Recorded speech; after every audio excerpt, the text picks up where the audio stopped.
Here's what you need to know to start sending emails to your subscribers, or what we call broadcasts here in Kit. Here we are on the Kit dashboard, and from here, just go to Send Broadcasts. On this page, if you've sent broadcasts in the past, you'll see a history of them as well as stats. But let's get into creating a broadcast. Here's one that I've sent out, and you can see exactly what the email looked like. And you can also see how it performs over on the right side. Let's take a look real quick at how to create one of these broadcasts from scratch. Go back to the broadcast page and click on New Broadcasts. From here, you can choose the template for this broadcast. On the right side, you'll see this option to browse templates. And I could choose from any of these templates. You can create as many templates as you want. I'm gonna select this, and this starts my first broadcast. Obviously, I have some placeholder text here, but we can at least see what that looks like in the editor. And just like with the landing pages and forms editor, you can click wherever you want to make changes. Even here on the links, you can click, and up at the top right, change what a link is. One of the great things with links in Kit is that you can change the links to add a tag when somebody clicks. So let's take this link for example, and let's say that we'd like to add a tag to this. We can choose from any of the tags that are here. Let's just say that they are an advanced subscriber if they click this tag. So this is a way to start getting subscribers into tags like we mentioned earlier. That's a great way to see what your subscribers are interested in and start to be a little bit more contextual with them. In the editor as well, you can click anywhere you want and start typing. Here's an example. And you can also create headings as you see here, buttons, images, etc. throughout the email. If I go down on a new line, you see that we can also type a slash and start choosing something that we want. For example, let's say that we want an image. I start typing image, it's right here. From here, you can choose to upload a new image to the media gallery, and you can also explore any of your most recently uploaded images down here at the bottom. If you're looking for a specific image, start typing in the file name of that image, and you'll find it really quickly. If you want to access that even faster in the future, hover over the image and click the heart icon. Now, that'll be in your favorites over here on the left side. You can also look at recently used. This is images you've recently used in emails, and you can also browse a royalty-free stock photography library from Unsplash to find images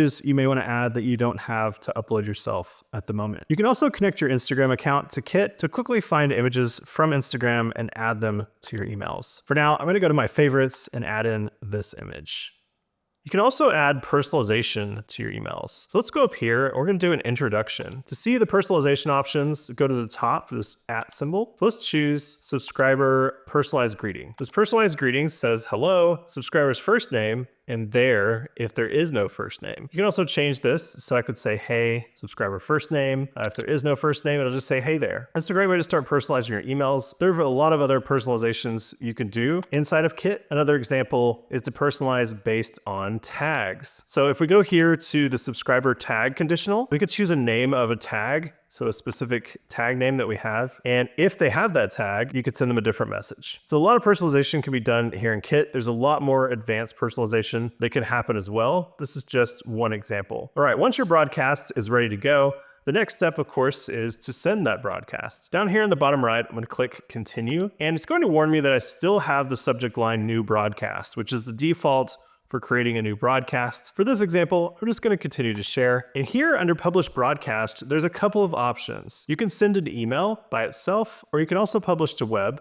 or you could do both. Let's look at both, and I'll start with email first. At the top, you'll see the from address. If you have multiple from addresses, you'll see those in this dropdown, and you can select the one you want to use to send this specific broadcast. Below here, you'll see the audience. By default, I have this set to all subscribers, so I'm sending to all the subscribers in this list, but I could remove that and say I only want to send to subscribers within a certain segment, for example. This is where the power of segments and tags really come in handy. So let's say I want to send to open for broadcast. Now, I'm only sending to those who are within the open for broadcast segment. I can choose to send it now, or I can even schedule it for later. So I could schedule it for tomorrow. And under advanced options, there's a couple of handy things here, including preview text and including an internal note. By the way, internal notes are searchable within the broadcasts area.